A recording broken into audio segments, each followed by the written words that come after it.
Pasamos entonces al siguiente tema que tenemos aquí, es la formación del niño, páginas 37 a 39. Es muy importante formar un hogar estable y seguro. Hay evidente que muchos problemas juveniles son consecuencia de factores tales como la filosofía materialista, la carente de valores divulgada por los medios masivos de comunicación. Podemos analizar el asunto a partir de varias causas. Muchos jóvenes están ociosos.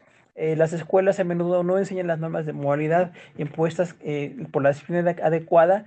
Esto da como resultado que el pecado tome desventaja sobre los millones de personas. Para esto no puede prevenirse, llevamos el Evangelio a los niños. Algunas mamás para ayudarlas el Evangelio a los niños es formar un hogar estable y seguro. Tenemos ahí un hogar estable y seguro porque dice que no es conveniente en absoluto subestimar la importancia de la primera infancia en el desarrollo del niño. Cuando hay tensiones, falta armonía en el matrimonio o demasiado ruido en el hogar, los bebés responden llorando. El amor de los padres es un factor importante en el desarrollo del niño. Durante la primera infancia, los padres son modelos principales y mucho de lo que el niño aprende lo hace por imitación. O sea, es importantísimo. Recordamos, la primera infancia es de los 0 a los 4 años. Cuando nace un niño o una niña, esos primeros 4 años, ¿qué le estamos enseñando? Porque como no hablan todavía mucho, hasta antes del año, hasta los 2 años, no estamos viendo cuánto están recibiendo. Pero es muy importante que les formemos en las cosas de Dios, o sea, con respeto, con amor, con los cuidados, con la higiene, con todo lo que se requiere, pero hay muchos niños que no tienen esa formación. Incluso reciben antivalores, ¿no? En el hogar hay palabras obscenas, hay falta de respeto, entonces eso se va tomando como modelo, porque para un niño o una niña lo más seguro es lo que ve en su casa. Las niñas aprenden de sus mamás las cosas de la feminidad y los niños aprenden de los varones en su casa, su padre, lo que es la masculinidad. Entonces, tenemos que ver cómo podemos corregir esto para que le formemos bien. Es importantísimo el respeto y el amor y también que veamos qué necesidades tiene especiales nuestro niño. Cada niño puede ser especial, pero es muy importante que nosotros sí les corrijamos, ¿no? Dice 1 Samuel 3:13, y le mostraré que yo juzgaré su casa para siempre por la iniquidad que él sabe que sus hijos no han blasfemado el nombre de Dios y él no los ha estorbado. Recordamos eso se dijo de Elí, un sumo sacerdote que estaba pues descuidado. Sus hijos dice que cometían fornicación con las mujeres ahí en el templo, robaban las ofrendas y Elí no les decía nada. Entonces es muy importante que corrijamos la idea de no corregir, porque hay quienes como que son evasores de conflicto y no quieren confrontar. Hay quienes sí están viendo algo que hay que confrontar, ¿no? El niño o la niña, algo que no está bien en su conducta, falta de respeto, falta de higiene, falta de compromiso, se tiene que corregir. Pero muchas veces no hay como la personalidad para hacerlo o la necesidad de hacerlo y no se ve. Y es muy importante ver cómo les estamos formando, porque nosotros producimos a los niños, ¿no? Desde los 4 años que salen de la casa, cuando van ya al kinder, bueno, en la formación como que se diversifica. Aprenden en la casa, aprenden en la escuela, pero lo muy importante lo aprenden en su casa. Dice Leila que Moisés aprendió esto, ¿no? Cuando su madre le enseñó las cosas de Dios, se quedó en el corazón de Moisés, tanto que 35 años después, pues él pues volvió al judaísmo, aunque cometió errores, sin embargo, bueno, lo espiritual era muy importante. Entonces es importantísimo que los papás formemos a los niños intencionalmente, porque muchas veces piensan que porque son pequeñitos o porque no hablan todavía, no están siendo formados. Y sí, están siendo formados y tenemos que hacerlo de una manera muy, muy importante, ¿no? Dice, el que detiene el castigo a su hijo aborrece, más el que lo ama, desde temprano lo corrige. Proverbios 13:24. Salomón dice claramente esto, ¿no? Detener el castigo es no castigar. Y definitivamente cuando el castigo se gana, lo tenemos que dar. Porque definitivamente los hijos a veces son muy desafiantes o a veces hacemos cosas pues que no estaban esperadas, ¿no? O no se esperan de nosotros. Entonces el castigo tiene que venir. Las consecuencias van a hacer que tengas algo pues que te haga sentir mal por lo que hiciste. No es una venganza, es como una corrección, ¿no? Dice, el que ama al hijo, desde temprano lo corrige. O sea, el amor es corrección. Porque muchas veces en nuestro medio se da como que no. Pensamos que amor es debilidad o que amor es pues dejarlos que hagan lo que quieran, ¿no? Es muy importante que recordemos todo esto. Tenemos ahí una serie de textos en la página 37 en Samuel, que el sacerdote Elí no corrigió a sus hijos. David se arrepintió de su pecado contra Urias y bueno, por el adulterio, ¿no? Tuvo muchos problemas y muchas consecuencias. ¿Qué pasa con David en el Salmo 51? Dice ahí que, bueno, pidió a Dios piedad. O sea, una persona que está en pecado tiene que pedir el perdón de Dios, porque a quien le fallamos es a Dios directamente, ¿no? Reconoció sus rebeliones, o sea, no era que algo común sucedió. Dice David, yo reconozco mis rebeliones. aunque hablamos de un adulterio, pero definitivamente aún los pequeñitos son rebeldes y a veces tenemos que hablar con ellos de esa rebeldía, ¿no? Reconoció que pecó contra Dios, otra vez Salmo 51, ¿no? Dice, contra ti solo he pecado. Entonces, aún en nuestros hijos muy pequeñitos, decirles, bueno, si tú fallas en algo grave delante de Dios, tienes que arrepentirte, porque si no te arrepientes no vas a cambiar. Podemos amarlo, podemos no dejar de amarlo, pero sí la conducta no va a estar buena, ¿no? También dice que David fue formado en maldad, o sea, desde que nacemos traemos la imagen dañada del hombre y aunque los niños pueden ser muy lindos, definitivamente va a surgir la rebelión bueno, el egoísmo y todo ese tipo de cosas, ¿no? Que tienen que irse corrigiendo. Dice que David pidió ser limpiado con hisopo. Recordamos que el hisopo era una planta que se rociaba agua y literalmente era para ser limpiado en el tabernáculo, ¿no? Rociarás con hisopo los utensilios del tabernáculo. Entonces, cuando dice David, purifícame con hisopo, pide ser purificado, o sea, lavado de su pecado. El pecado nos ensucia. Recordamos eso, ¿no? Incluso a nuestros hijitos muy pequeños les podemos decir, si el pecado te ensucia, tienes que ser limpiado con la ayuda que Dios te puede dar, ¿no? Anhelaba gozo y alegría, o sea, David se daba cuenta que estaba triste. El pecado siempre trae tristeza, siempre trae lamento, siempre trae otras cosas muy, muy lamentables y entonces ahí tenemos que ver cómo Dios quiere restaurarnos, ¿no? Dice que le pidió a Dios que escondiera su rostro de sus pecados, o sea, es como pedir el perdón de Dios. David decía, necesito que me perdone, Señor. Entonces eso es ser consciente delante de Dios. Clamó por ser limpio y Dios le respondió que, bueno, le limpió con su Espíritu Santo, ¿no? Le restauró en un tiempo. Dice que también le pidió no ser echado delante de Dios. O sea, el pecado nos rompe la comunión con Dios. Es muy importante, porque el pecado parece muy atractivo, puede ser muy gratificante, pero nos lleva a romper el gozo con Dios y la comunión con Dios, ¿no? Ahora, es importantísimo lo que vemos aquí en Deuteronomio 6, 6 y 7. Dice, y estas palabras que yo te mando estarán sobre tu corazón y le repetirás a tus hijos y hablarás de ellos estando en tu casa y andando por el camino y al acostarte cuando te levantes. O sea, lo que se llama Shema, porque así en hebreo se dice, ¿no? Estas palabras que yo te mando, tú vas a repetirlas, en hebreo se dice Shema. Entonces es algo que tú tienes que hacer todos los días tener la palabra de Dios. Habla de una persona, porque dice, cuando tengas a tus hijos, cuando te levantes, cuando te acuestes, donde quiera que vayas, tienes que tener la palabra de Dios. Entonces la palabra de Dios va a ser muy importante para la restauración de una persona, ¿no? Es importante que nosotros veamos esto ahí, porque la Biblia contradice el concepto humanista de que la naturaleza humana es buena, ¿no? Todos hemos oído esto que dicen, el hombre es básicamente bueno, no tiene mal, más que, bueno, hay que ayudarlo para que tome buenas decisiones. Sin embargo, no es cierto. Los hombres y las mujeres tenemos el pecado en el corazón y va aflorando. Los malos deseos, las malas palabras, los malos sentimientos, las malas actitudes siempre van a surgir. Entonces, no es cierto que seamos esencialmente buenos. Si fuéramos esencialmente buenos, no hubiera sido necesario que viniera Jesús, ¿no? Sin embargo, la Biblia demuestra que la disciplina es una práctica muy importante. Necesitamos enseñar a nuestros hijos respeto y cortesía y prudencia.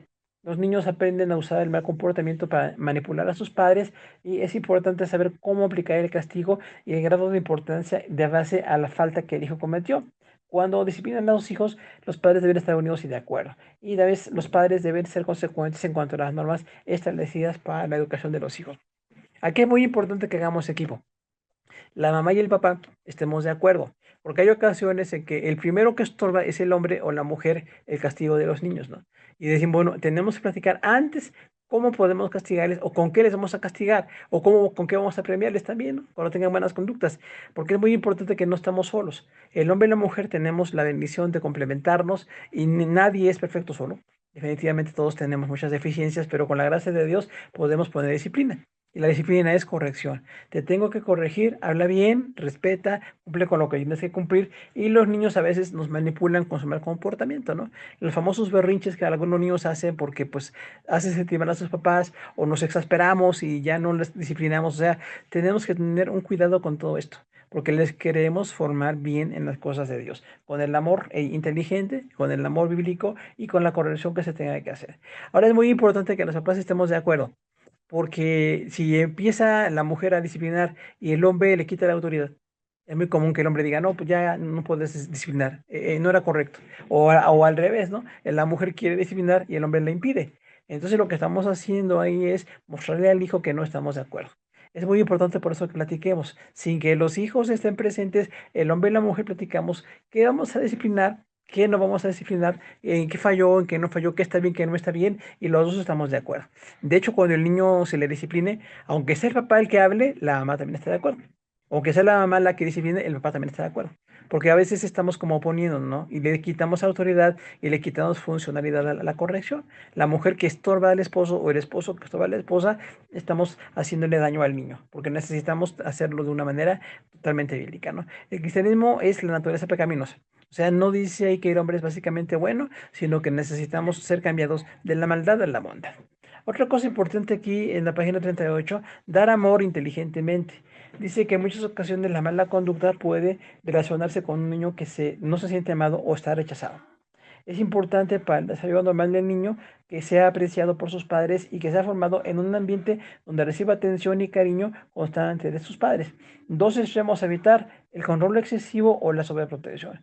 Los padres también pueden permitir hasta cierto punto que los hijos se enfrenten a las consecuencias por su mala conducta. Es un gran error dar al niño todo lo que necesita. El verdadero amor no se expresa dando todo a los hijos.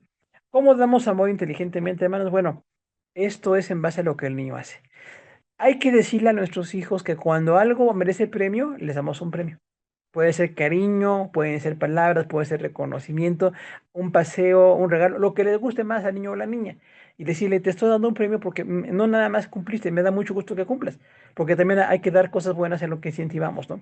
Así como podemos disciplinar en lo que no está correcto, cuando los niños hacen lo correcto, hay que reconocerles. Y hay que estar como dando inteligentemente, pero cuando están portándose mal, cuando son desafiantes, sí también necesitamos señalar que están siendo desafiantes. Entonces decirle que ellos son amados por sus padres y los padres tienen que dar atención y cariño y cuidado, pero los niños también tienen responsabilidades.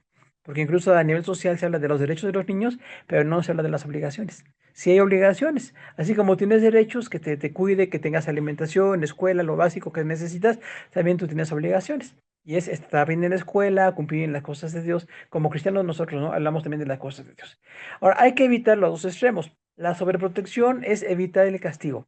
Protegerlos tanto que nunca los castigamos, nunca dejamos que tengan consecuencias, siempre estamos evitando que tengan consecuencias y esto no los forma, porque las consecuencias son muy educativas, son muy didácticas. Si el niño o la niña se porta bien y le va bien en la escuela o en algún lugar, en el deporte o lo que sea, es muy bonito, pero si se descuida, si no es responsable, si no está cumpliendo, entonces viene reprobación en la escuela, ¿no? O vienen algunas fallas en el carácter. Entonces tendríamos ahí que decirle, no estás haciéndolo bien, pero también tenemos que evitar de ser muy rígidos. Así como hay gente que es muy consecuente con el niño, hay quienes son exagerados al golpear. Les llegan a golpear, los llegan a castigar de más y entonces tenemos ahí muy importante, ¿no? Que los chicos se den cuenta hasta dónde va a haber consecuencias con esto. Es muy importante que vemos que hasta los 4 años, en la primera infancia, hay mucha inconsciencia.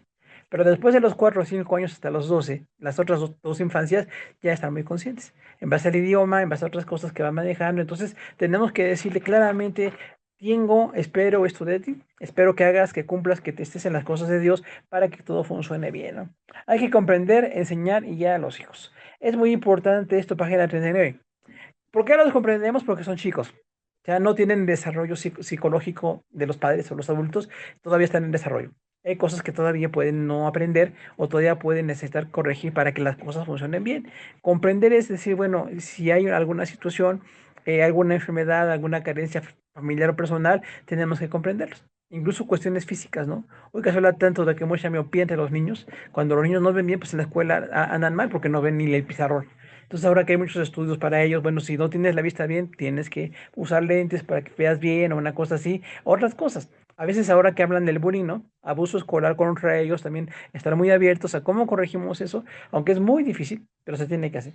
Que nadie tiene por qué maltratar a nuestros hijos en la escuela, ¿no? Van a aprender, van a ser formados. Si algo hacen mal, bueno, habrá consecuencias, pero no que sea como una especie de abuso, porque hay muchísimo abuso en muchos lugares, ¿no? Aunque los niños son diferentes, tenemos que darles básicamente la misma formación. Quienes tienen varios hijos, hay que tratarlos igual a todos. Porque hay quienes a veces consecuentan más al niño o a la niña o al pequeño o al grande y los demás se sienten inferiores. Entonces es muy importante que les digamos, los que tienen varios hijos, todos son iguales. Las mismas oportunidades de estudio, las mismas situaciones de cubrir pues sus necesidades básicas, ¿no? Ropa, alimentación, un lugar de descanso, higiene, hasta cosas así, que a veces podemos darles, es bendición, pero no nada más enfocarnos en un hijo o una hija. Es muy importante que haya diferencias con ellos porque ellos tienen que estar en las cosas de Dios. Recordar que su personalidad va a ser formada en base a lo que Dios ha dado. Cada uno es diferente, pero en base a lo que Dios le dio, bueno, en base a eso podemos transformarle. Los que son fuertes, bueno, usar su fuerza en las cosas de Dios. Quienes son más dependientes también, que la dependencia no se convierta en un pretexto. Tenemos que ver eso para que ellos se sientan realizados, ¿no? Entonces tenemos que aconsejar también a los padres de los hijos y decirles cómo las cosas pueden funcionar bien. Conviene que en la iglesia se brinden clases a los padres para enseñarles a comprender, disciplinar y guiar a sus hijos. Es necesario escuchar a los padres y a los menores. Es muy común que los pequeños demanden atención y necesiten ubicarse en relaciones humanas. La conducta desafiante demanda de los padres aprendan a expresar su amor de manera constructiva. La timidez y el aislamiento pueden ser parte de la personalidad, pero de los hijos, y los padres deben aprender a respetar las diferencias individuales. Mientras se cumplen las normas básicas de responsabilidad y funcionalidad, estimulemos a nuestros hijos para que fijen metas y aprendan a comprenderse a sí mismos. No es fácil formar a un niño mediante una buena enseñanza y proporcionarle un medio ambiente para su desarrollo. De esta tarea corresponde a los padres, según Éxodo 2:9. O sea, ¿quiénes van a formarles? Sus papás. No es la iglesia, no es la escuela, es en su casa, donde les ponemos normas, les ponemos las cosas para que funcionen y esperamos que todo funcione de acuerdo a las cosas que Dios tiene planteadas para ellos. Ahora, en cuanto a aconsejar a padres y los hijos, tenemos entonces que en la iglesia sí hay como esta oportunidad de platicar. Tenemos muchísimo en Proverbios, en otros libros de la Biblia que habla de la familia o de los padres y los hijos, hay mucho que se puede hablar. En Efesios, en Primera de Pedro también hablan mucho hombres, mujeres, padres e hijos. Incluso en Efesios, ¿no? Efesios 5 y 6 dice, el hombre ame a la mujer respete y los padres amen a sus hijos y que los hijos respeten a sus padres. O sea, hay una sujeción de todos porque hay ocasiones en que no tenemos una sujeción, no tenemos nosotros la formación espiritual para tener esa disciplina y si fallamos como papás, no podemos esperar que los hijos cumplan. Sin embargo, si estamos cumpliendo y Dios está con nosotros, podemos mejorar. También es muy importante saber que en la iglesia hay muchas personas que pueden hablar para aconsejar a mujeres y a hombres o incluso como matrimonio respecto a cómo pueden funcionar mejor las cosas. Y aquí dirían, bueno, es muy importante hablar con verdad, hasta dónde las cosas están funcionando bien y hasta dónde no. Porque si está funcionando bien, perfecto. Pero si no funcionan bien, entonces tenemos que corregir la situación ahí.